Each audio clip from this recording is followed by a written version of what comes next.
You are looking at Julian's pronunciation guide, where we look at how to pronounce better some of the most mispronounced words in the world, like this other curious word. But how do you say what you're looking for today?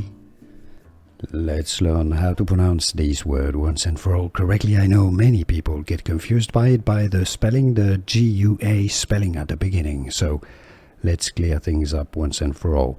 The pronunciation in English is guarantee. British English and American English pronunciations are similar here.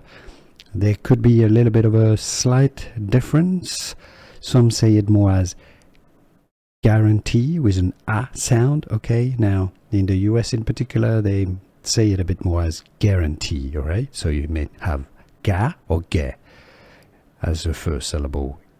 Guarantee, that's more British English pronunciation with a stress on the last T syllable, guarantee. Now, American English pronunciation, guarantee, guarantee, all right?